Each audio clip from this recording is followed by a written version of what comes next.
Hey everybody, and welcome to episode 178 of the Revive Yourself podcast. Here we go. Are you sick and tired of being sick and tired? Have you got a health issue that just won't go away no matter what you try? Then welcome to the Revive Yourself podcast, where we reveal the secrets to long-lasting health by getting to the root cause of problems that no one else is talking about.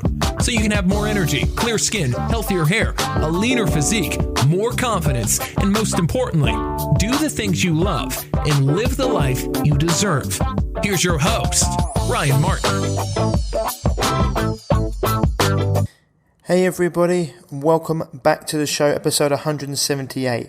Today we have got a new guest to the show, Richard Cooper. He's the author of a new book that he's got out called The Unplugged Alpha.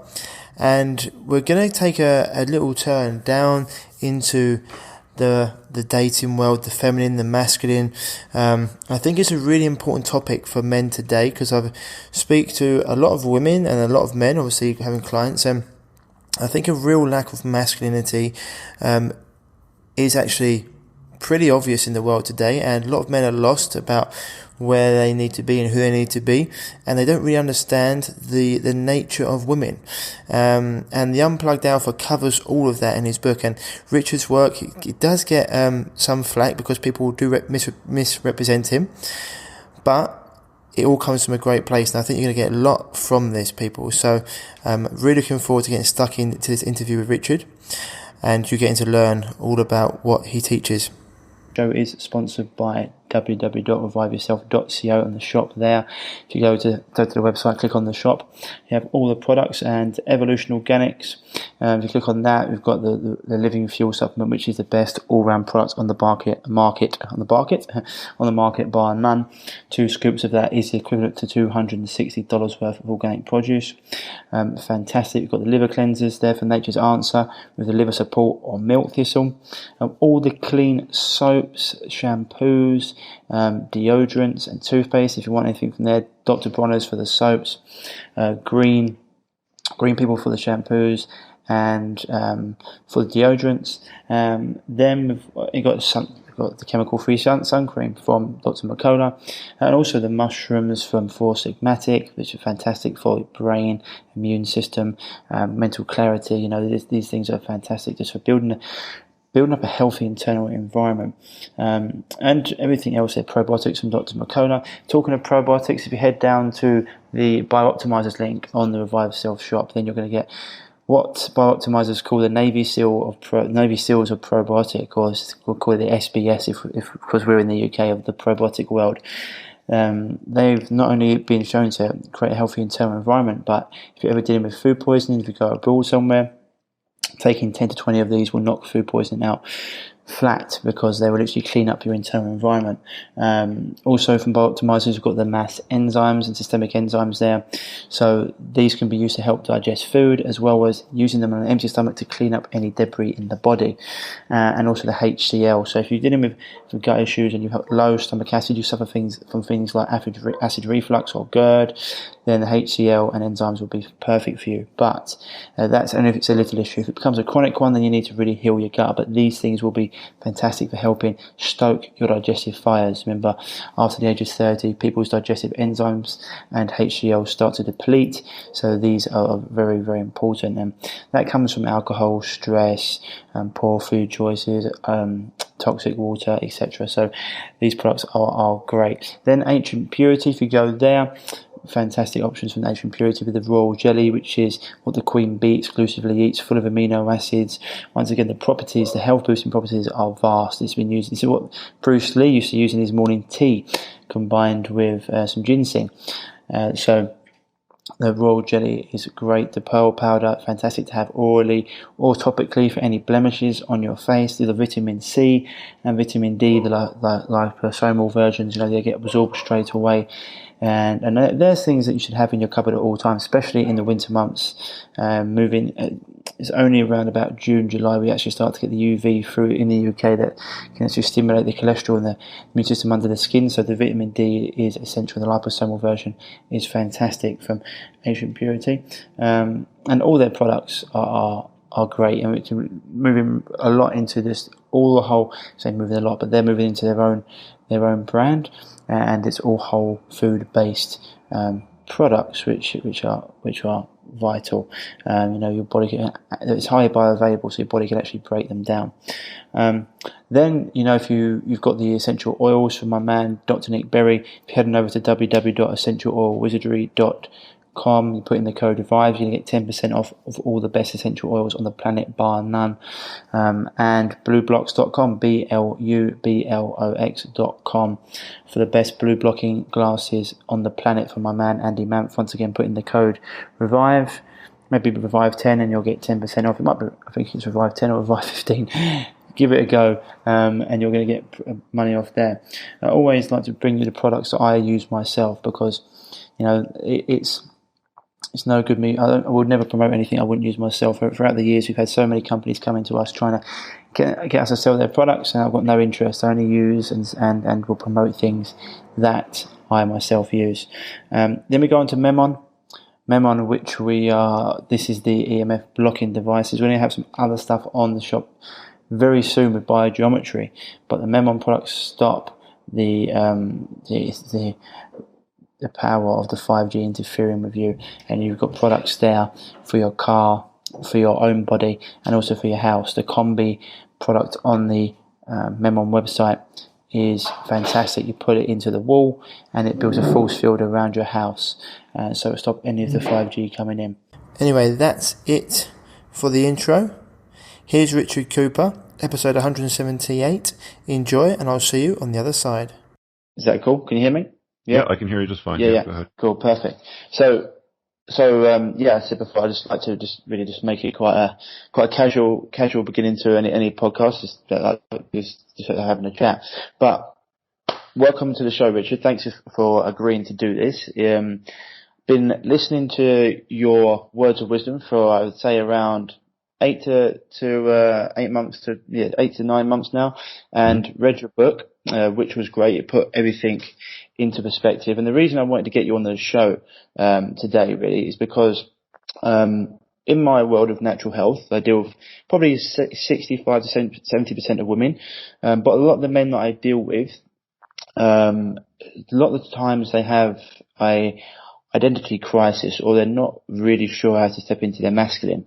And it's something your book, what you discovered, is something they can be helped with, as well as getting the women that I deal with to understand. I think it's this show needs to be done not just to help men, but also women as well, because a lot of the women I deal with, they're men. They tell me that they're what they would call, we call it successful woman syndrome, where they're trying to be everything to everyone, and step into that sort of, not what we call, it's sort of been misinterpreted, like, they call it alpha woman, but that's not really what an alpha woman is, but, into that role, and they actually get disillusioned with their men, because their men are not stepping up. So, I think it's a conversation that needs to be had. And just for people out there, Richard, your book, The Unplugged Alpha, something I think every man should read. You got into this work because you scratched your own itch. Is that correct? You went through your own situation, which meant you needed to actually start to learn the truth about femininity, women, and even become the best version of yourself. Is that correct? Yeah, it's one of those adventures you go on where you make your wounds your work. Absolutely. I think that's a lot of people in my world do that. They become ill and they want to know the truth, and they end up going down the rabbit hole. And this led to you really finding out the truth behind the feminine nature of women, and also what they seek in a man. So what was the first, I think was it Rollo Tomassi's book, that really triggered this understanding in you? That was probably the launch pad, I would say. There's a lot that I've gone through since then. Evo Psych has become very interesting to me. So when you start diving into how researchers have taken a look at the evolution of humanity and distilled what drives attraction, arousal, and desire and drive in men and women. That kind of expands on a lot of that red pill stuff that guys like Rollo have kind of planted the seed for. Mm. And for people out there, that aren't familiar with the term red pill, blue pill, and now we've got black pill. You just give a quick summary of that, Rich. Well, yeah, it's pretty straightforward. I mean, it stems from the first movie in the Matrix series where what was his name? Lawrence Fishburne, the character. I can't remember Morpheus, that was it, where Morpheus offers Neo 2 pills. There's a red one and a blue one. The red one is basically the uncomfortable truth about the way the world is, and the blue one is essentially blissful ignorance. You take the blue pill, you go back to sleep, you plug into the lies, and you carry on. You take the red pill, and you unplug from the lies, and you see how far down the rabbit hole you can go and what you can learn, is essentially what those two pills represent. Mm. And the red pill, it's like when people, it says first the truth will set you free, but a lot of the time it will piss you off. And I think that your work, along with someone like Jordan Peterson, I think your work gets misrepresented quite a lot. I see you get hate from women who think you're misogynist, which really you're just getting people to understand the true nature of what it is. And I think because, for example, we've been told that we're in this like toxic patriarchal society right now, and one of the chapters in your book goes into this. And could you explain for people out there what we've been told, why it's not true, and really how learning this can help men see the light when it comes to that. Yeah, there's really a lot to unpack with that, but the long story short of it really is men are and always have been throughout history disposable commodities, so they're not particularly valued. And women have always been the protected sex. So that's why we have this environment that we live in today, which is a function of social media and this liberalist sort of agenda. Has actually become quite hostile towards men, and especially fathers. I mean, if you want to have a family and father children, there's a lot of guys that have to deal with a lot of potential risk with that. It's a difficult landscape to navigate, and the vast majority of the population, more specifically the male population, which is what I mostly talk to, does not understand what they're marching into when it comes to life. And it's something that, because we get told, we're in this toxic, there's lots of toxic masculinity, the patriarchy, for example. But there's no such thing as toxic masculinity. There's just conventional masculinity, and conventional masculinity sure comes in handy when there's floods or wars or a crisis, and big strapping men need to step up with their uniforms and armor and guns and go and solve problems or climb ladders and put out fires. Like, that's when masculinity is valued. But any other time when we're in a period of time of peace and compliance, and wear your mask and stand on your dots, and everything is controlled by the state, that's when they start painting masculinity as toxic. It's not that it's toxic. It's just that they've slapped this label on it to try to control it, to make it feared.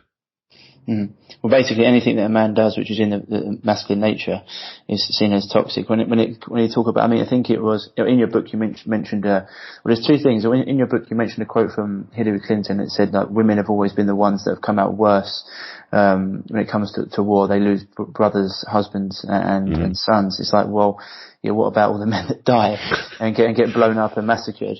And the other one, there's another quote as well, which I can't remember who said it, which was really good. It was, when everything is going well, people want mum, but when shit starts to happen, they want dad.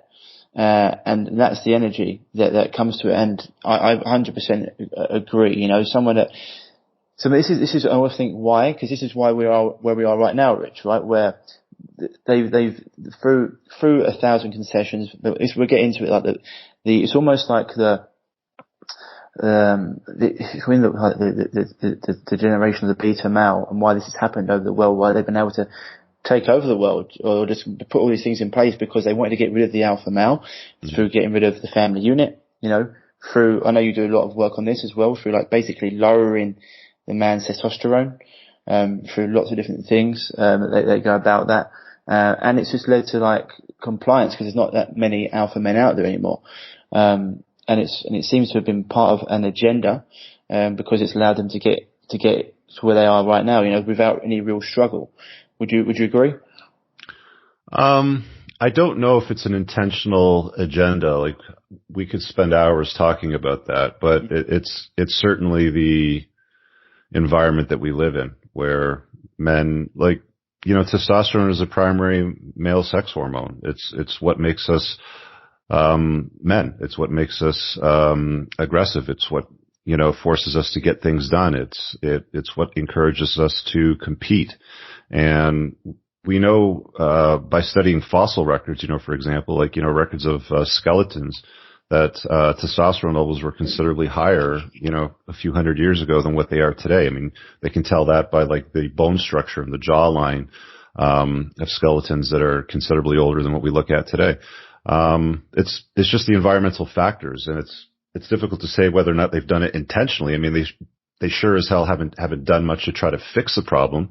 When researchers and scientists have made officials and policymakers aware of the problem, but it does exist, and it's a big problem. Huge, what they put in the water supply, creams that people are putting on themselves, moisturizers, shampoos, it's in the food, and so. But this is something that we can get into, but. For people out there, for men, so for the men listening to our show, and even for the women out there, what would you say? Because society today is trying to tell us, that we're all the same. Men and women are the same. They can live the same life. Whereas, from a health perspective, I know that's not true. That's why a lot of women come to me with what I call successful women syndrome, and their periods stop. Their hair starts to fall out. They get rotten teeth. They can't sleep. They're really, like, they're exhausted because they're trying to live like a man in a woman's body. And so that's a big problem.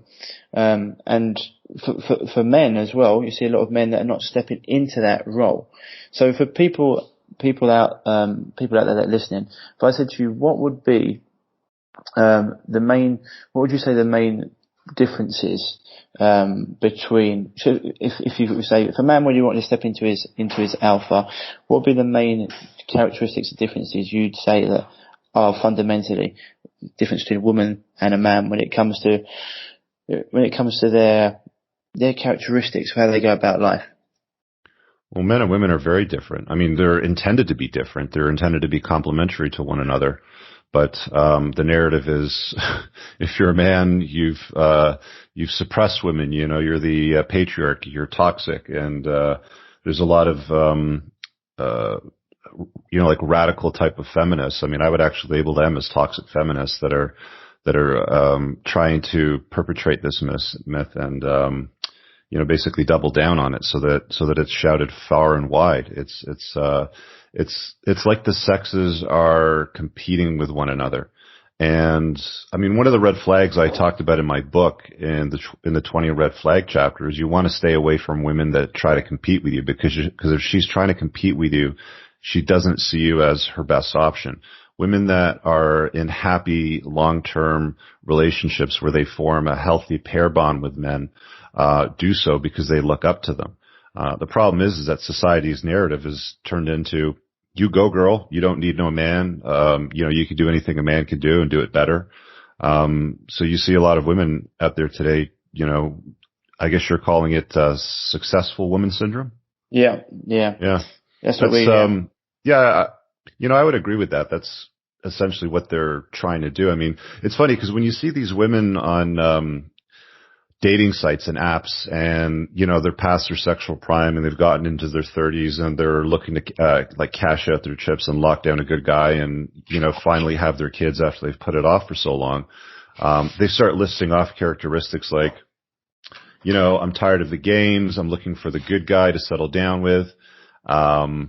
He must have a good job. I've got a good job. I have my own car. I have my own house. I have my own circle of friends. Hashtag boss girl sort of thing. That's not what men are looking for. Like, they're basically describing characteristics of successful alpha men. And men, like, these top shelf men that are in the top, 1 to 5% that all these women are fighting for, that they think there's millions of them on the sexual marketplace.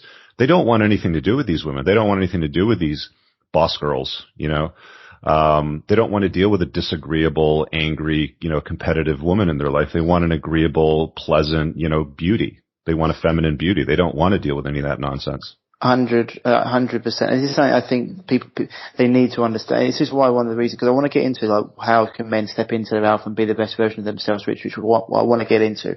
So I think it's really important.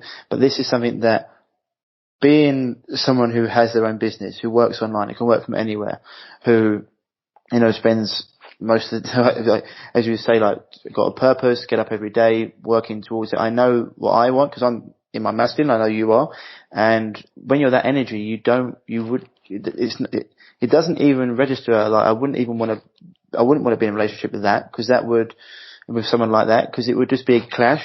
And you want to have the opposite energy. If you've got a strong energy, you want to come in to something that's going to be, it's almost like before, we talk about this, the reason why during World War II, crop yield went up 40% is because men went to war, and who looked after the crops? The women, and they're very nurturing. That's what they do. And you want to have that in your life, and I think it's something you said, that this whole boss girl generation, like, true alpha men, or that energy, that's not something that they want to deal with, or they want. It can't be quite hard for women to hear, but it's no surprise to me that women that are like that seem to have a lot of issues with their partner, because the men that they've picked or who will succumb to that aren't the alpha that they're craving. Instead, well, that's exactly the point. I mean, they'll never be able to scratch that itch. They'll never be able to, or it's highly unlikely that they'll be able to find a perfect guy. Like, by the time a woman gets into her 30s and she's well past her sexual prime, I mean, she starts listing off not, a handful of items, like 5 or 6 checkpoints, but it's dozens. And in some cases, I've seen lists, longer than 100 points of characteristical traits that they expect of a man by that point. And it's like, they want everything from this one guy where he's alpha, he's nurturing, he's empathetic, he's humble, he's funny, he's rich, he's caring, he's providing, he's tall, he's got 6-pack abs, he's got, like a 6-figure income, and the list goes on and on and on and on. And it's like, all the guy wants at that point is a beautiful woman that's, compliant and is going to operate in his frame and support his purpose in life, and, basically compliment him as he compliments her. They don't want adversarial. But the problem is that it seems like women have created this, life for themselves where it's almost become adversarial. When they do have to settle down, they end up settling down for essentially what is a, high earning beta male. And I see it all the time because I do a lot of divorce coaching for guys, one-on-one privately, where it's like, I've talked to hundreds and thousands of men now that are going through the divorce machine, and their wives are leaving them, sometimes for other guys. Sometimes they don't know that they're being left for other guys, but 8 times out of 10, they're leaving the relationship and they're looking at the guy like, hey buddy, you don't cut it anymore. I'm not attracted to you. I don't want to bang you. I'm just going to take the kids and go. And, they don't need no man because they've got decent income, and they know that, whatever income he's got coming in, which is usually the same, if not more than her, because women don't typically marry down. They usually marry across the socioeconomic scale and up. And then they get to take, whatever the state gives them based on the child support tables and alimony tables. They do quite well. I mean, the thing with marriage is it's quite low risk and high reward for women, but it's high risk and low reward for men. So it's a different equation completely. The thing is with this, the reason I want to talk about this is because, like you, there's another movement called Black Pill, or men going their own way, which men have become disillusioned with this, and they literally just thrown women like to the fire and said, look, I can't deal with their nature. I don't want to be like that. I don't want to deal with that. So I'm going to go my own way. Which is called MGTOW, if people haven't looked into it. One of the reasons I want to get you on, Rich, because I'm like you, I don't agree with that. Like, I love women, but I just want people to understand. Obviously, I want women to understand themselves sometimes, because it's always, don't listen to what a woman says, watch what she does. Right. But also for men, to understand them. And as you said before, you don't have to hump or get angry at the sun for being hot or for the water for being wet or the waves. It's just what they are. Mm-hmm. And when you understand it, once you're aware of it, like anything in life, you can navigate it and you can put your best foot forward. And I want to get into marriage and why you think like that, because I completely agree. Having been someone who's said before, like yourself, entrepreneur, own business, etc., it would be extremely high risk for someone like me. And it doesn't come with a lot of benefits, really. Mm-hmm. But you mentioned there about women marrying across and up, and you also mentioned, something you call it alpha seed, beta need, or alpha fucks, beta bucks, in another word, which I want to get into, because women, you mentioned, they when they hit that age, I think 30, you call it the wall, and you mentioned before, from that 19 to 23, that's women's sexual peak. Men, they peak later, probably from about 35 to 45 is their peak, because men don't even really know who they are until about 30. They grow into their looks, they know who they are, they're more they've got more financial wealth behind them, and that's why women look for safety. I think you said before, women are beauty objects to men, and men are success objects to women, which I think is a really it hits the mark, and it's very, very, very true, and it's easy for people to remember. And so for that, I see I've got a big group of friends, and out of about 40 of them, I look at their relationships, and I think only 3 of them have got relationships where I'm like, that's something that would be cool. Others that used to be alpha, they weren't even beta before, have fallen into this role, and I'm thinking, if this carries on for much longer, my man, your woman isn't really going to stay around. Now, you mentioned that about there's natural beaters, but then there's something else which you've talked about, which is concessions by 1,000 cuts. Mm-hmm. Now, can you go into this a little bit for people? Because I want them to understand what happens here, and why someone that, the woman used to be highly attracted to them, why they start to fall out of love, and then they can go and, cheat or find someone that they see as is better, even though the woman might say something, it's not always what they want, right? Yeah, it's so the process of betatization by 1,000 concessions is not something that women do intentionally. They don't want to make the guy that they've, pair bonded with unattractive to them, but they go through the process unknowingly because women are designed to test men, and because men have been sold a bill of goods, their entire life, through several generations of bending the knee to all women, putting all women up on a pedestal, becoming less so women, can become more. They mostly fail these tests miserably, right? So, I talk about it in my book, where it often starts out with something, simple, like when you move in together and she says, put your dark socks in the dark, hamper, and put your white socks in the white hamper, and don't brush your teeth over there. You're going to get toothpaste on the carpet. And then it turns into, let's go vegan together, and then they start consuming more soy, and then his estrogen levels go up and his testosterone levels go down. And he's like, through a series of thousands of micro concessions, it's just yes, yes, yes, yes, yes to everything. Pretty soon it turns into, I love you, but I'm not in love with you. I'm taking the kids to my mom's this weekend and I want a divorce. So men have to learn this concept of mental point of origin and putting themselves first, but more specifically maintaining the frame of the relationship, meaning his frame is the dominant frame in the relationship, and she toes the line with it. But guys really struggle with that. I mean, when you start having that conversation, men, more specifically, the betatized males, more of the white knights, will be like, well, you can't say that, men and women are equal. Well, no, men and women are not equal. We're quite different, in case you haven't noticed. I mean, if you stand in front of a mirror naked beside your girlfriend and look at your body structure, you're going to notice men and women are quite, in fact, different. Mm-hmm. So they keep lying to themselves, thinking that, they have to find their equal partner and they have to treat them equal. And I'm not saying that you mistreat your woman, or that you misbehave, or you do things that would be abusive or construed as abusive, towards her. But you have to hold firm in the frame of the relationship. And in every relationship, one partner enters the frame of the other partner. When she enters your frame, the relationship works out quite well for the most part. If men enter her frame and start going through the betatization through her 1,000 concessions and stamping yes on everything that she wants doing, she will eventually never look at the guy as her best option anymore. So all that hypergamy is, which is something that, we talk a lot about, is women essentially looking at her man as the best that she can do. So the moment that she gets up in the morning and looks over at him and thinks to herself, I no longer like this guy. I'm not attracted to him. I can do better. Kevin in sales looks like a better option. In fact, Steve from accounting is even hotter than Kevin from sales, and they're both giving me way more attention.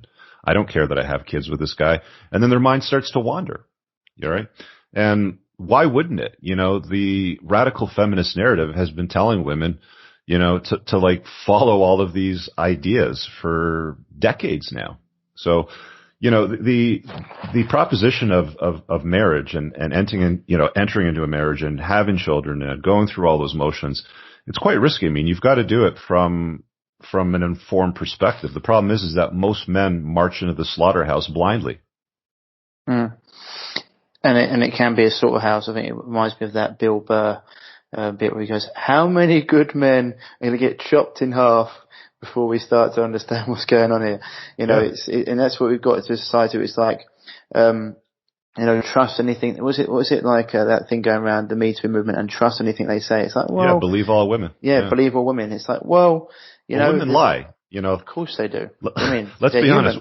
Women actually lie more than men do, and they lie for different reasons. Mm-hmm. Right? They're just better at hiding it, right? Right.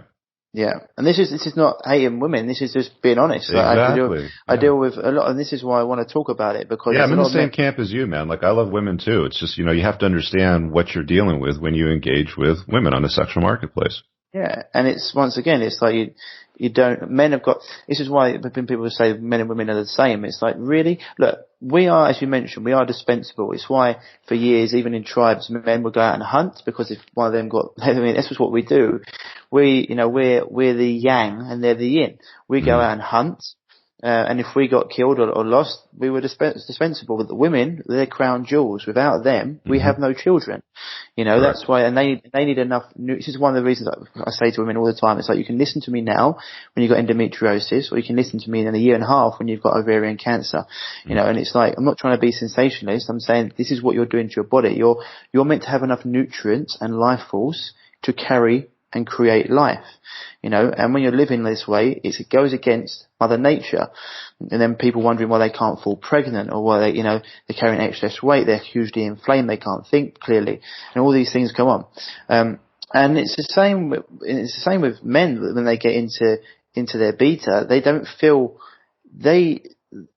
it's like the phrase that breaks me, winds me up, is happy wife, happy life. It's like, could you be any more like brainwashed? No. Happy man, happy life. Because if you're on your purpose, which I want to get to, and you're striving forward, you always talk about it, a woman should look at you with admiration. Right. And when they do that, and things seem to fall. And I've noticed that about alpha men in my life. When they're on their purpose, doing their things, it doesn't.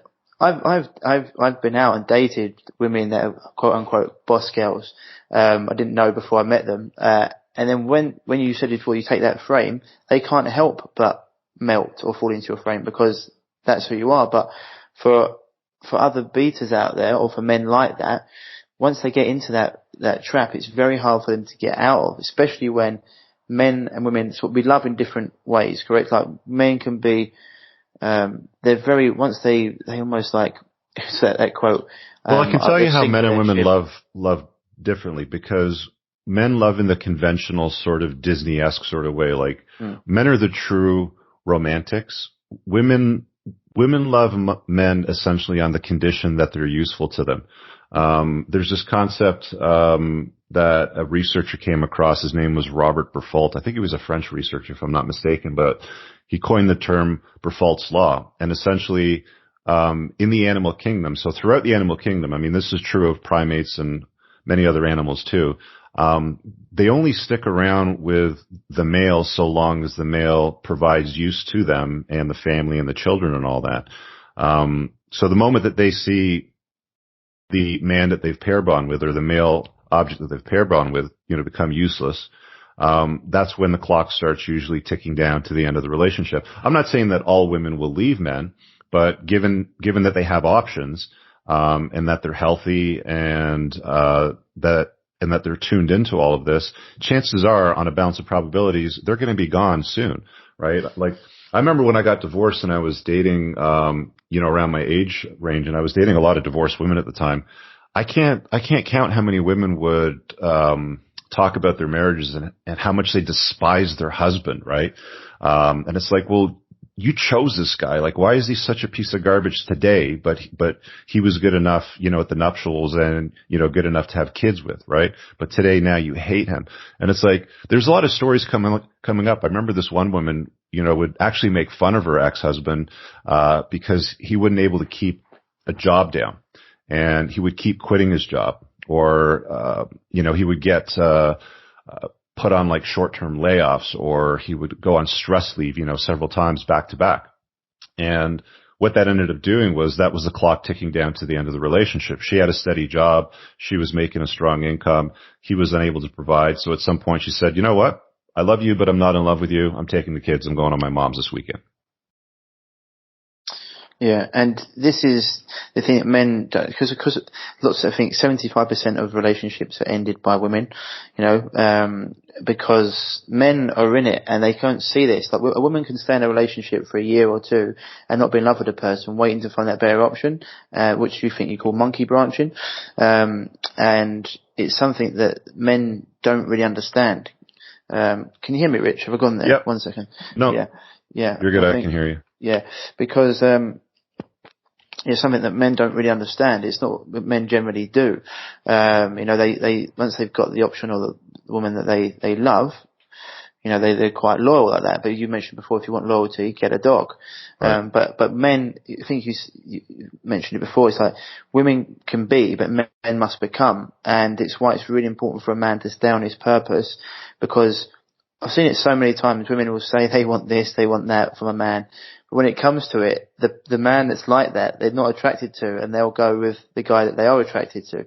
Correct. So when it comes to what women say and what women do, you have to watch their behaviors over their words, because when you start to read these articles and you see interviews with the women, they'll start to like give you these characteristical traits around, well, he's got to be kind and humble and caring and a good father and nurturing and blah, blah, blah.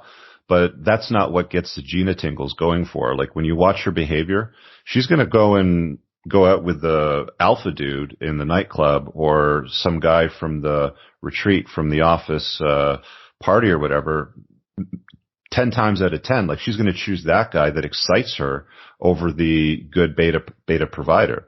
She'll often settle for the beta provider, in a marriage. Like, women don't usually settle for their best. They end up being alpha widowed by a guy, or maybe several guys that she had pined for, that she would have preferred to have chosen, but these high value guys won't settle.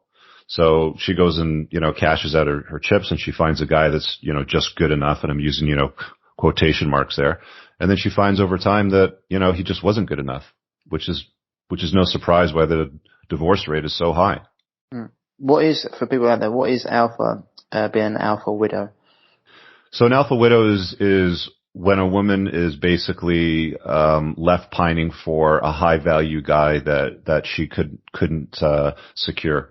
Almost all women, by the time they get into their 30s, I'm going to say, like, on a balance of probabilities, like pretty much 100% of women by the time they've gotten into their 30s have been alpha widowed at least once. There's always one guy that just drove her absolutely crazy. She would drive over to his house at 3:00 in the morning and, do everything for him that she won't do with her husband. When she's got a free date night when the kids are over at the mom's house, she'll just give the husband, the starfish sex, but the alpha guy that, she wanted so badly, she'd do everything for her. One of the things that I discovered was that when a woman says, I don't do that, in your head, you have to add with you, right? Because she's more than interested to hop into these sexual sort of gymnastics with a high value alpha Chad that, she pined for in her 20s, but with the guy that she's with now that she might have settled for in her 30s, it's always, I won't do that with you. I mean, I also find that a lot of women, they get to a certain age and it's not Mr. Right, it's Mr. Right now, and that unfortunately leads to, and that's dangerous. It is extremely dangerous, because it leads to what we talked about before. When you talk about there's not a problem with toxic masculinity. The problem is a lack of masculinity, because they get into a relationship with these men who they don't actually love, not pine for. They have children with them. Well, I got a perfect example for you. I was on a coaching consult, the other night with this guy who's a physician. I'm not going to say where in the world because I might give away too much, but he's a very high income earner in one of the largest cities in North America. And he's in his early 40s, doesn't have any kids, pretty decent looking guy. And his girlfriend, I'm saying girlfriend, now sort of in quotation marks, but this woman that he's been dating on and off essentially left him with an ultimatum because she's in her mid 30s. And she's basically saying, if you do not come inside me, I am never going to see you again. And it's like she's trying to lock this guy down by having his child because she wants to get married. She wants to have children. She's looking at the guy as a sperm donor, basically as an ATM. And it's like, Mr. Right now, this guy will do because he has the financial resources and he's got good enough genes. And the guy that I really wanted, back in the day, I couldn't lock him down for whatever reason. So I'm going to give this guy, the beta, the ultimatum to just come inside me. Otherwise, I'm gone. I'm going to go shopping somewhere else for somebody else. And that's a terrible position to be in. Lots of guys look at that and they're like, I feel like I'm just a commodity. I'm just part of a transaction and I don't want anything to do with that. But for some reason, because they come from a scarcity mindset, they actually contemplate going for it. I think more often than not, guys probably go for that, even though they know, even though their spidey senses are tingling, even though their intuition says, whoa, buddy, slow down here. This is not going to end well. More often than not, they probably go for it. Like this guy was seriously contemplating it. Yeah. I think this is, for me, I'm sure it will be for you and a lot of the guys that you talk to in the manosphere, being in that situation, I'd lose a bit of my soul. And it's like, one reason, because I've been through it, obviously heartache, it's same reason I got into health, Richard. I scratched my own itch. I was very ill. The medical industry almost destroyed me for 5 years. So I went down different rabbit holes. I went around the world, learned from the best, and been doing this for a long time. But it was scratching my own itch. And I've been through it. I first come across this area because about 4 or 5 years ago, I fell for this girl, did everything that I don't do normally. With this girl, because it's like we say, you can fall in love quite quickly, men, because we're visual, complete idiot. But that led me to finding like the manosphere of the world, and it actually got me to understand, okay, that's what's happening. Which is, rather than me being like, oh my god, this isn't fair. Like, who cares about fair? It was about learning what I needed to learn and understanding to get there. And I think a lot of men that go through that, they need to find you or someone like yourself with the work, understand it, because, it's easy when you're in love with someone to do all the things are not right. And long term, it doesn't, even from the point of the kids, if you have kids with a woman that doesn't really want you, and she ends up leaving you, now you've got 2 children, that haven't got a man in the house. And everyone talks about racism and all this left and right and all this stuff. It's culture, right? We've got a culture now where it's actually seen as a norm to have a broken family. And men have been removed as the head of the household. The state is now the head of the household. Women don't need no man. They've been saying this for years. I don't need no man. So they've been brainwashed into believing that men are not very useful. And if they get married and they're not happy in the marriage for whatever reason, and they want to untie the knot, the government makes sure that women in the Western world are very well looked after. In fact, most guys are left financially ruined in a position where they watch most of their financial resources travel from their bank account to the ex-wives. And she ends up alienating him from his own kids because he very rarely gets to see them. Maybe if he's lucky, see them every other weekend and like Wednesday night for a dinner or something like that. And in many cases, she'll go find another guy, and that random dude spends more time raising his kids than what he has the opportunity to.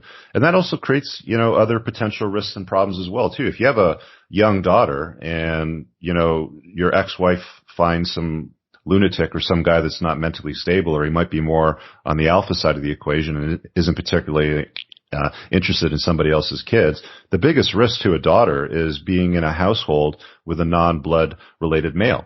That's where a lot of sexual violations, happen for the most part with children, growing up in that sort of environment. So, I mean, there's all kinds of problems, and realistically, like we said earlier, there's not a problem with toxic masculinity. There's a problem with a lack of access to conventional masculinity. When you look at the stats and the data, women are incredibly poor at raising productive children for society. And I don't say this to disparage women. I mean, I'm just pointing to the facts. Mm-hmm.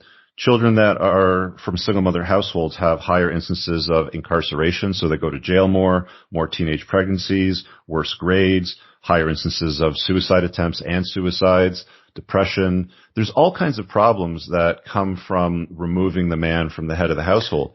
And we've got this position now where the state is the head of the household. Women truthfully do not need no man.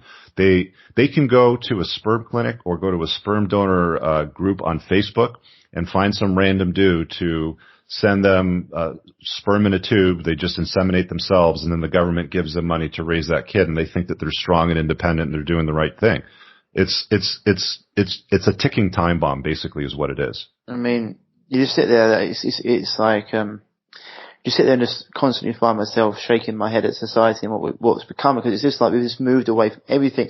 It's like Mother Nature's going, what are you guys doing? No wonder we're going through this at the moment, because everything you're talking about there, it's why we're where we are now. It's a broken society. If you don't have men, it's almost like why we've got into that participation trophy sort of thing, because it's like, because that's what, look, at the end of the day, women are women, and you can't have a go for doing that.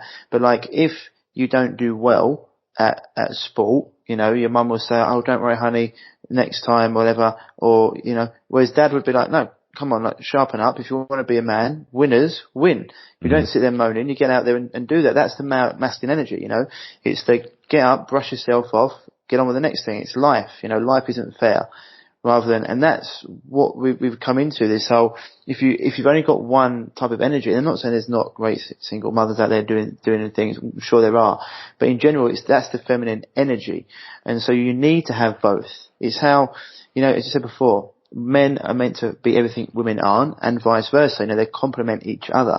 And there's a lot of studies out there that start to point towards evidence that suggests that men are more useful to kids after the age of about 7, whereas women are more useful to kids under the age of 7. Mm-hmm. Like, men are what make boys and girls, become adults. I mean, even when it comes to girls, because we talk about boys a lot, and there's a crisis with boys today. There's a book that Dr. Warren Farrell wrote called The Boy Crisis, which is an entirely different topic. But even girls today, part of the reason why like single mothers create single mothers, right? Daughters raised in single mothers households have more instances of teenage pregnancies than households where there's, the paternal father in the house. Girls in households raised by single mothers, they have their periods sooner than girls raised in households, with the paternal father there. In some cases, years sooner. There's been, I think the earliest pregnancy for a girl is like the age of 9. Like, this is unheard of, right? Like, the body's not fully developed to push out a baby, like even at the age of 9. But there's girls getting their periods younger and younger because of absent fathers in the household, right? Yeah, and that energy is needed. It's like it gets you in line. It gets you to straighten up. It's why you need the sun and the rain to grow a plant. You don't just have one. If you have too much sun, you get brownout, and farmers don't say that word around a farmer, brownout. It's too much sun, or if you say it's too much water, then it's going to flood the plain. And that's where you need that balance. And so 100% is, there's a few other reasons as well why children are actually getting their periods earlier. Well, there's a lot of estrogenics in the environment as well. Also the light as well, Rich. The light, the LED light, like the body thinks that it's having like summer twice a year. Right. And so it goes around, but that energy gets into it. But it's important for men to know. This is why it's important for men to step up and to actually understand it and not be annoyed at the female nature. And they're not even, you can't control society, you can't control the world, but you can control yourself. Which is why it's really important to understand and to not get caught up in the just giving things lip service and he said, she said nonsense, and actually becoming what you need to become, which I think is very, very important. But I've seen it. I'm lucky enough to be in a generation where my parents and most of my friends' parents are still together. I know, and I've seen what that's happened. But I'm also in a generation where a lot of the people, maybe the generation just older than me, that's not the case. I think I'd say my sister, who's 10 years older, a lot of her friends, most of her friends, divorced, single mums, and you can see it reflected in the children. And so I always say, for me, it's first of all, as well, as a man, before you even make those decisions, right, I think you need to know who you are, be on your purpose, and things become a lot easier and clearer for you when you're not making those decisions just based on not coming from a strong foundation, which is what I want to get into next, Rich, because I think we've talked about lots of stuff here, and we can go. I mean, there's so many chapters in your book. If you haven't read the Unplugged Alpha, definitely go and buy it, because you'll get a deeper understanding. I mean, the chapter just on red flags alone is really important for men out there, because it gets you to understand. Because when you put them, when you say them, because there's something, Rich, your intuition, your gut feeling, we always talk about, and a lot of men will ignore those red flags, right, just because the woman's hot. Mm-hmm. And I think that's something men need to really be more, because we talk about men being logical, but I think they can get overtaken by their emotions. And so, for this, before we get into men and their purpose, if I said to you, what's the biggest, if I out of all the red flags, say the 3 red flags that you'd avoid, and also the thing that guys come to you with the most to resolve, Rich, what would you say? 3 red flags you'd say that to avoid, and the problems that guys come to you to resolve the most. Well, it's 2 different questions. So, I mean, all 20 of those red flags can be pretty problematic. I think the biggest ones would be women with daddy issues, which is also a function of single mother households, because whether the father left because he was a loser or he was pushed out of the family because the mother didn't want him around, a lot of women have these abandonment issues, and they don't value men. They don't value masculinity. I mean, if you ask, I'm sure you've come across this dating too. I mean, if you talk to women, a lot of them didn't have fathers around, or they don't have a high opinion of men, or they'll make a lot of disparaging comments about their father. Quite often what they end up, finding out is if they end up reconnecting with him later on in life, that he wanted to be part of her life. And it's just that he was pushed out of it. And, she was told some story or some narrative about what a bad guy he was, when she gets the facts from him, there's some conflicts. So daddy issues are a big problem. Part of that is that most women that have borderline personality disorder, BPD, which the origin essentially is a fear of abandonment, which comes from daddy issues. So that's the main one that I would be looking out for. What else would be a big one in there? There's so many. It's like feminist women are another big problem too. Why? And, I'm speaking specifically from the perspective of a strong, masculine, virtuous male. Why would they want anything to do with one of these radical feminist women that do not value men or masculinity?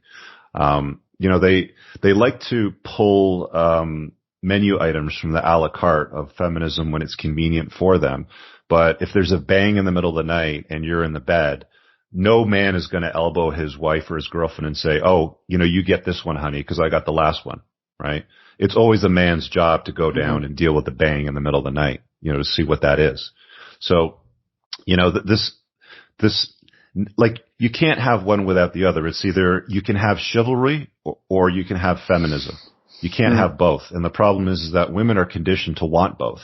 And you're never going to find both those conditions in one relationship. So they have to choose. They have to choose. Do they want to be a feminine woman? I'm not saying be a feminine damsel in distress, dummy, like a bubblehead. A lot of these blonde bimbo stories that you hear. That's not what I'm talking about. I'm just saying, abandon the toxic feminist lies if you want to be with a high value guy, which means you get chivalry, right? If you want feminism, you don't get that. You're going to find, an equal partner, or what you think is an equal partner, which you'll realistically not be that attracted to. You might pretend that you are.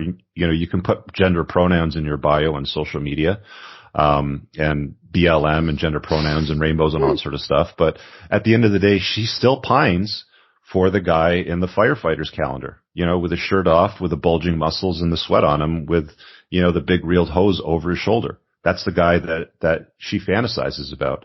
And that's true for all women. It doesn't matter what they tell society, what they tell men, what narrative they talk about. That is what they choose. And if you watch women's behaviors, again, over the words, you have to trust their behaviors. You have to understand what women respond to. And when you start to pay attention to what they respond to and what gets the results, that's when you start to see the conflicts, start to see more and more of the conflicts with the societal conditioning and the norms and all that programming. Mm-hmm. I completely agree, my man. That's a good one. See, that was two. One more? Let me see. What would I avoid? So we've got daddy issues, feminism. You're going to have to edit this out, obviously, while I think about it. That's all right, mate. No, it's fine. That's why you're not doing this live. Yeah, no, that's right. No, it's cool. I think my audience are intelligent enough to wait for a few seconds, but they're it's just I just think because there's so many, there is a lot. I was looking through there. I'll give you the third one. So the third one would be staying away from single mothers. Like, why as a man would you want to invite a woman into your inner life on a long-term basis who brings children from another man? Essentially, you're putting yourself in a position where you become last in the pecking order. You have responsibility to her and some other man's kids without any kind of authority whatsoever. This is why when men one of the common terms that men hear when they get into long-term relationships and they start to live with these single mothers or they get married to them is, you're not my dad, you can't tell me what to do. Well, no kidding. You signed up for that. You should have known what you were marching into. The other problem with all of that too is you're terminating your opportunity for a genetic legacy. Right? You're limiting your chance to sire your own children. The whole point of being a father is to pass on your DNA. 10,000 years ago, when we moved from nomadic hunter-gathering to agriculture, the whole point of marriage and monogamy and passing down things was, that's why family and paternity became more and more important at that point in time. So when you raise another man's kids, you're essentially a cuck. And all that a cuck is, it's a term that was coined because of this bird that would go drop its eggs in another bird's nest, and that bird, none the wiser, would raise the offspring of another bird because it was too lazy to raise it itself. And that's essentially what men sign up for when they get involved with these single mothers. There's a whole slew of other problems, too, that can come out of that. You could be on the hook for child support, to pay to a woman and her kids that you didn't even father. The government routinely forces men to pay child support for children that they did not father, but because they played the role of father for a couple of years before the marriage broke up, she forces him through family court to pay for raising another man's kids. And that's wrong. And that's a dumb choice that men knowingly make. Yeah. That is like, because one of my friends, I was talking to him about this and he couldn't believe it. He's like, what? You'd have to pay for someone else's kids that not even yours? I said, mate, this is why, you have to get things sorted out before or after. And you even got it in a chapter in your book around this, Rich, where you talk about marriage, and you said it's high risk for men, low reward, and for women it's high reward, low risk, because the state is on their side. And I think you said when you were sitting through your own divorce proceedings when it comes to the kids. Your lawyer said, if you've got the penis in these things, you're basically going to get screwed over. Right. And so it's important for people to understand that, and this is before, single mums is one thing. So once again, this isn't a broad spectrum. I'm sure there's some good single mums out there, but in general, as an alpha male, I'm with you. I dated a single mum when I was younger. And I was like, they were saying to me, I was like, I don't want someone else's children. This is just me. I was like, I just don't want it. And so I ended it off. And that was, something that, I've always, I'm sort of, proud that I stuck to my convictions, rather than going down that road. It's just something I didn't want. And I know that I think men, a lot of the times, they settle for things. Women do it as well, but men settle for things because they think, you said, they come from a scarcity mindset, rather than the point of, women are notorious for not dating men with children. Even if you're a high value man that makes $100,000-$200,000 a year, if they have a choice between that guy and another guy without kids, they'll more often than not choose a guy without the kids. But men are completely different. Like, they're oblivious to it. They'll give their time, attention, and resources to that one girl that gives them enough attention, that may have 2 or 3 kids in tow, in some cases from 2 or 3 different men. And, he signs up to be the boyfriend or the husband. It's a really, really bad deal. And it's definitely a red flag. And this is what triggers a lot of these, radical feminists also, is when you start telling guys to set healthy boundaries and, to father their own children and not raise, some other guy's kids. Oh, your ego is fragile. Who hurt you, Ryan? They'll start trying to shame you into, why you're behaving that way. And there's absolutely nothing wrong with that. I mean, you should set healthy boundaries in a relationship and what you're willing to tolerate and what you're not willing to tolerate. I'll tell you what, Rich, one of the things was, apart from that, I don't want him to father someone else's kids or go around that. The other thing is, I don't want any other man in my life, in terms of, saying I want you to do something and you have to get permission from their father. That doesn't fly with me. That's just not happening. There's a long laundry list of problems. I mean, let's say that you have kids with this woman. I mean, you're legitimately sharing a womb that was shared with 1 or 2 or perhaps 3 other men, right? You're not getting her best. And that's what, and it's why you said typically high value men, alpha men, women would happily share them. Right. Because they're seen as that status. It's why you see athletes, whatever, and it's not in society. Like, I've seen you talk about this before on your shows, and it can wind women up. And they say, look, at the end of the day, if you want a high value man, you've got to be prepared that they may cheat or they go somewhere else. It's because women and men see cheating very differently. Women generally can be very emotionally attached to sexual encounter, whereas men, can sometimes just be like physical masturbation, in terms of what they're attracted to, and they see, and men, top value men for millennia had like heroines of women, after them, whereas men have never wanted to share a woman, Yeah, it's interesting because like when you look at the genetic records, I don't know what the exact numbers are, but the vast majority of men throughout history have never managed to reproduce and leave children behind, whereas the vast majority of women have managed to reproduce and leave children behind.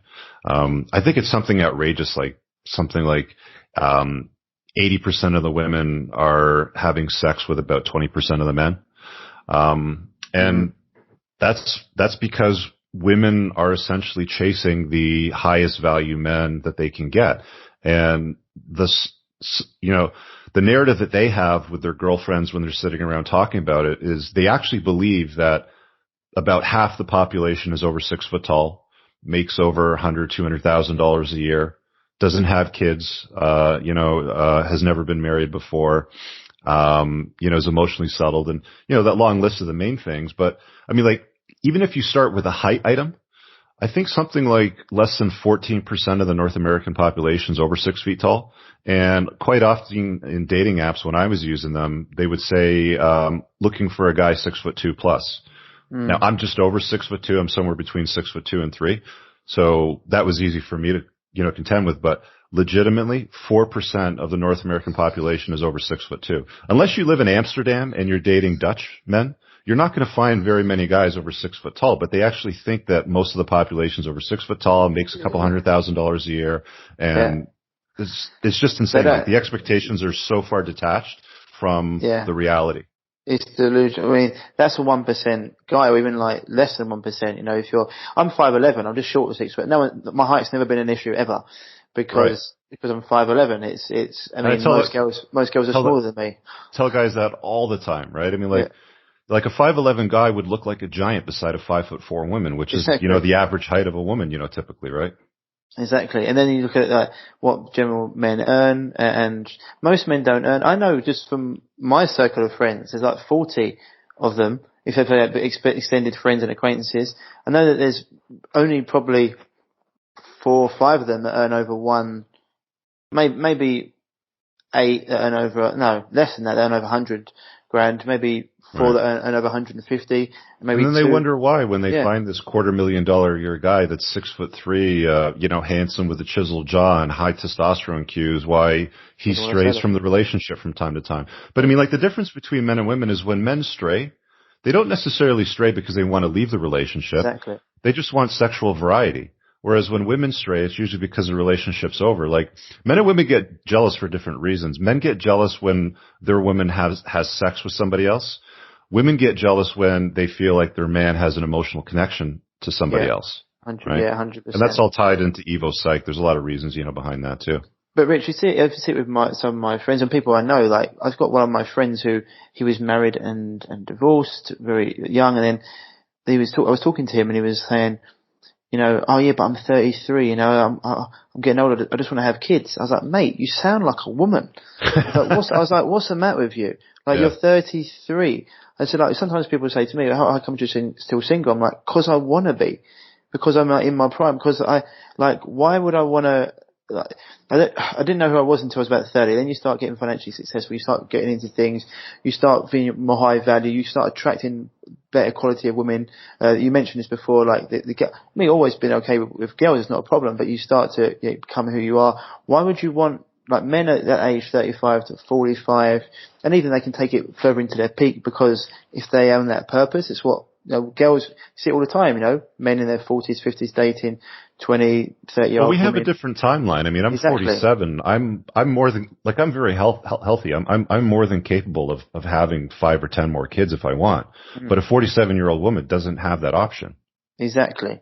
And it's just, I think it's just like the mindset of society, like, oh, when you're going to settle down? It's like, well, when I want to. When I feel like it should be the answer, Yeah, when I feel like it, not when society tells me. It's like, I'm not a lady, you know, I'm not a woman. I don't have that biological clock. And that's something that I'm saying to my mates. I'm like, it's just why I talk about the betatization of them, and even like the estrogen stuff. I'm thinking, guys, you need, and also, they've been so brainwashed by, you know, monkey see, monkey do. They've been so brainwashed by the TV, where they see these programs with men that are just like buffoons. The dad's always an idiot. You know, they're never like a strong masculine person. And when they get someone who's a strong masculine person, they think that they're like, oh no, they're chauvinistic, or they're toxic. It's like, no, like, you want those guys on your team though, when you're playing sports or when shit hits the fan, you know, and that's something that I think really needs to be, because the more you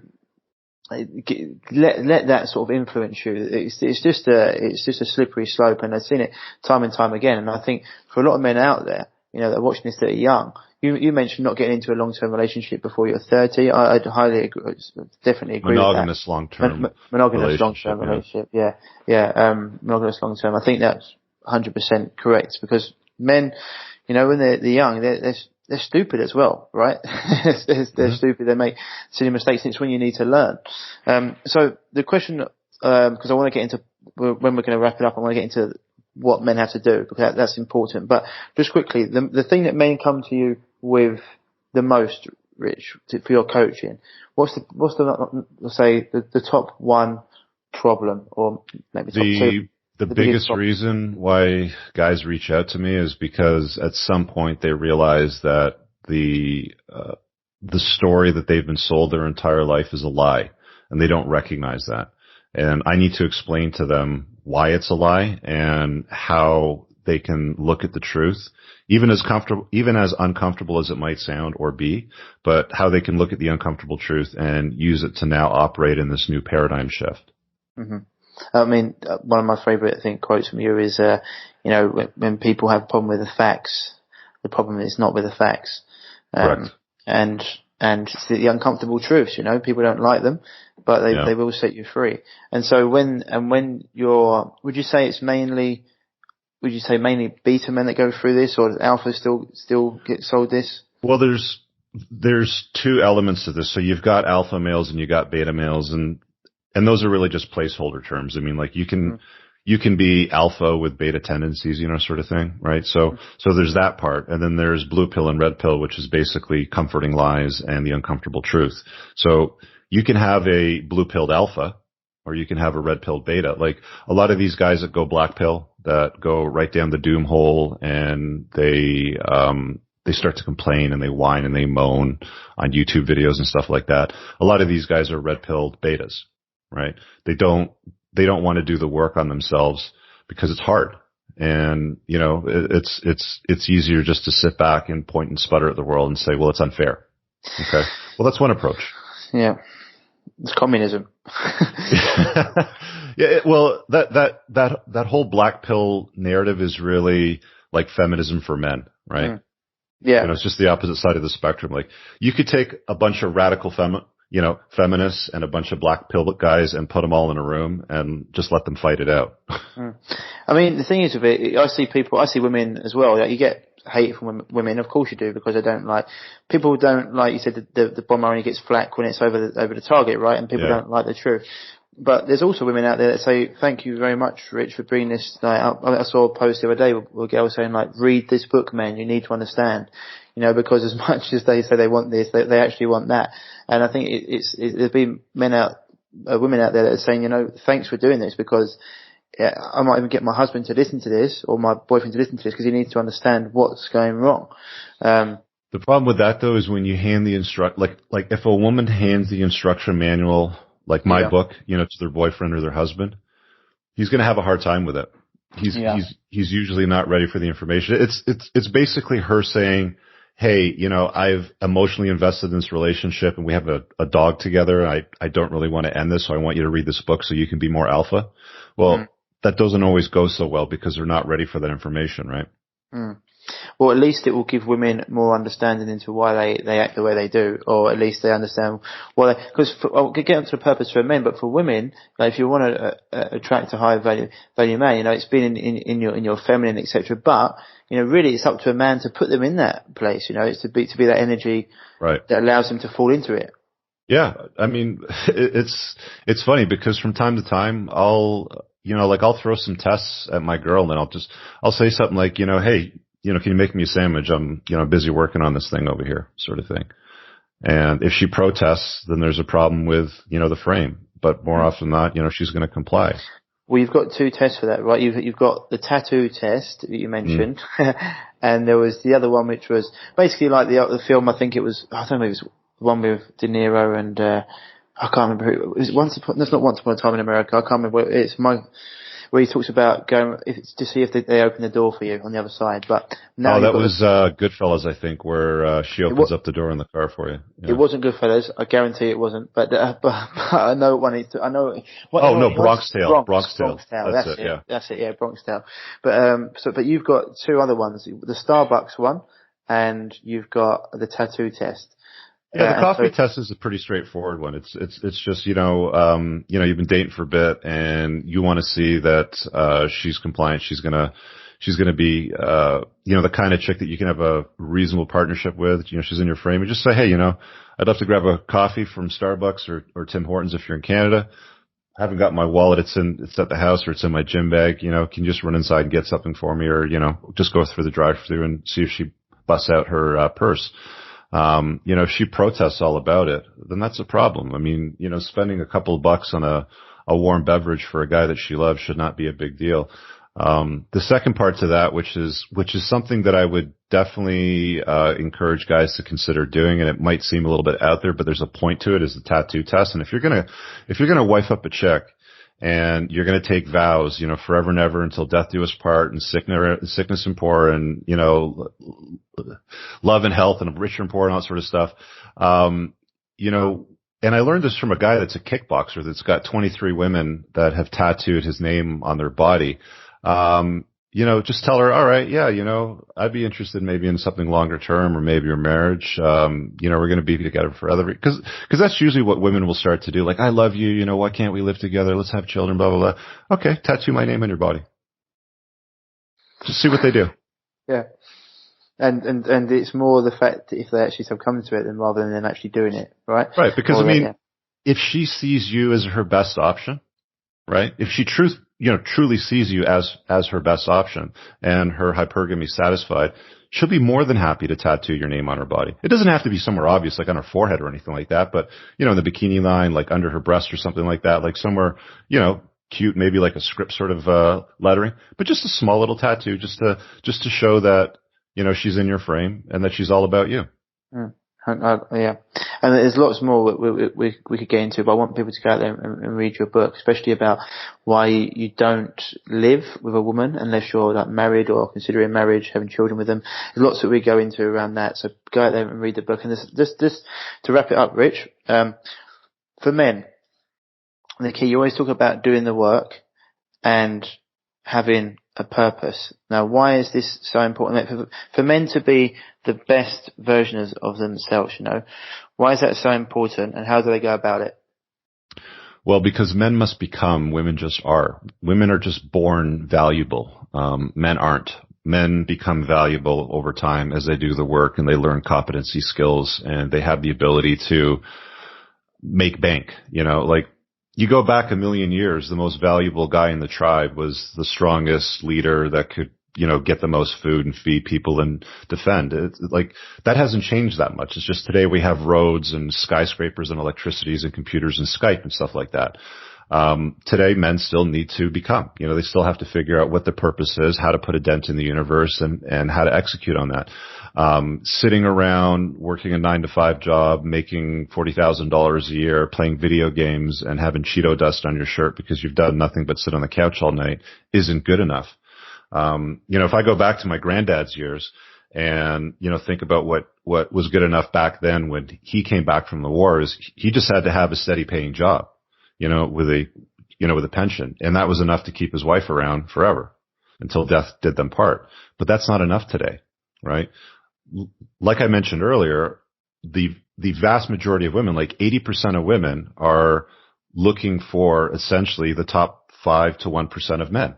So they're all competing for this. And even women that are like a 3 out of 10, like we have data on dating apps from women's swiping habits. Like a woman that's a 3 out of 10 that's not particularly attractive, is obese, she only swipes right on men that she views as an 8 out of 10 or better.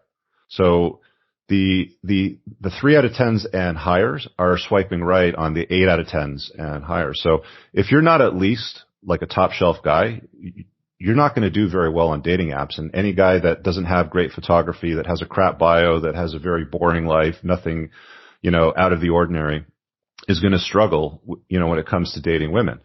So it's just the reality of the sexual marketplace is if you want to have a good experience in life as a guy and you want to have, abundant women in your life, you want to be spoiled for choice when it comes to choosing, women that you want to allow in your life, you have to be a top shelf man. And that's just the way that it is.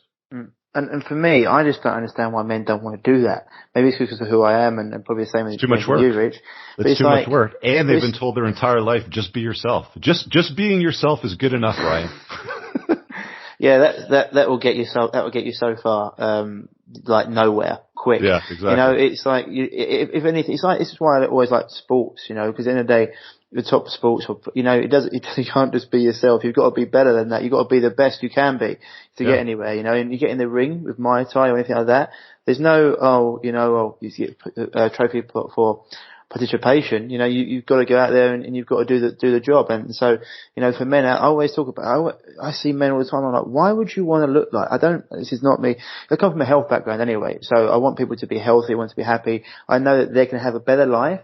The less toxic they are, the higher their quality of life. Also, the the more you put into that, the more vital you are. You're going to have a better quality of life. But I'm always like, why would you want to look like that when you could look like that?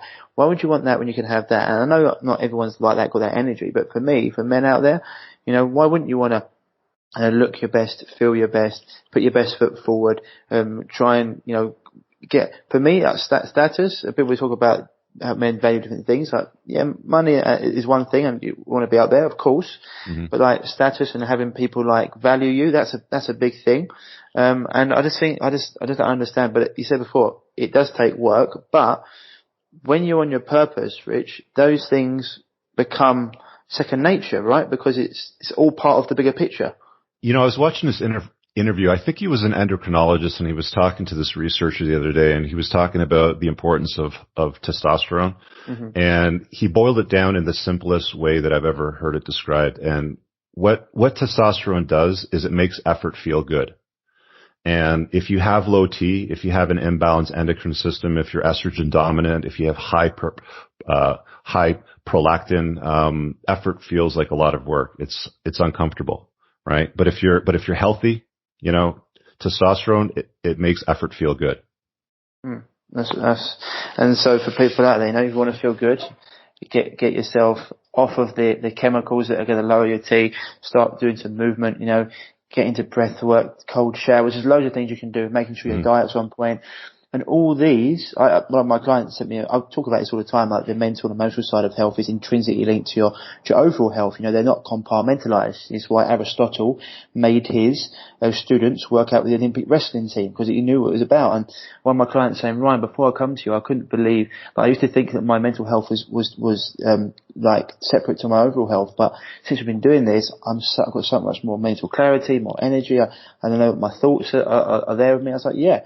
And this is another message for men out there. If you want to be the healthiest version of yourself and have even like the ability to think clear and make those decisions, go out there and put that all in place. It's why we talk about, and you're big into it with the way you approach things as well, Rich. It's like a holistic approach to health, but also an holistic approach to being the best version of yourself, right? Because it's all part of the bigger picture. Yeah, if you want to see what a healthy 47-year-old looks like, go find me on Instagram at Entrepreneurs and Cars. Yeah, I've seen you. You're in pretty good nick. It's good, man. And it's all part of it. So, cheers for this, Rich. It's been really good talking to you. Thanks, Ryan. And coming on. For people out there, where can they find your book? Go to Amazon. It's available in Audible, and I narrate it myself. You can also get it in Kindle and print. It's called The Unplugged Alpha. The subtitle is A No BS Guide to Winning with Women in Life.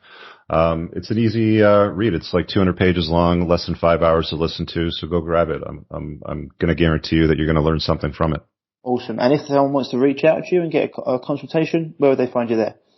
Just go to YouTube, pinned in the top of all my videos, or just on my YouTube channel at Entrepreneurs and Cars. You'll see a link to book me for coaching. Awesome. That's where they can find you. Awesome. Cheers for coming on, Rich, and I'm sure hopefully we'll maybe get you on in the future. I think you said you might have another book coming out, but keep doing what you're doing, man. Thanks, Ryan.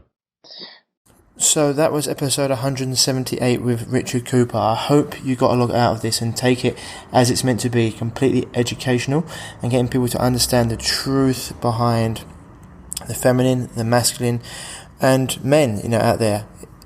If you're not chasing excellence, if you're not on your purpose, then it's no wonder that you can feel a little bit lost. But as Richard said, women can be, but men must become. Women have a purpose. It's to create life. They're here, feminine energy to nurture. That yin energy is very, very powerful. The ability to create life is, there's no greater gift. And so we must become, and it's about time we step back into our alpha. And this pandemic has really shown me how much there's a lack of masculinity and alpha males out there.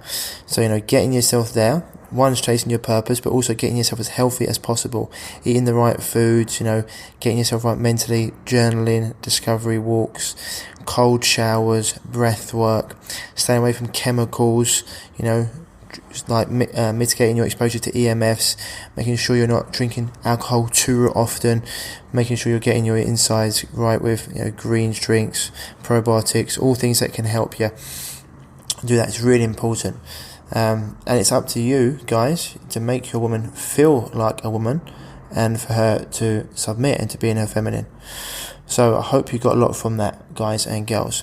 As always, if you are struggling with a health issue and you haven't been able to overcome it, especially going down the conventional route with the quote-unquote specialist, and you're looking to be able to put this behind you, whatever it is, please send me an email at ryan@reviveyourself.co.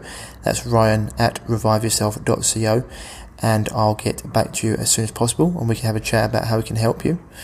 Otherwise, guys and girls, that's it for this week. If you haven't already, head on over to www.reviveyourself.co for all our supplements, and you've got my book there as well. But otherwise, keep happy, keep healthy, and I'll speak to you soon. Bye-bye.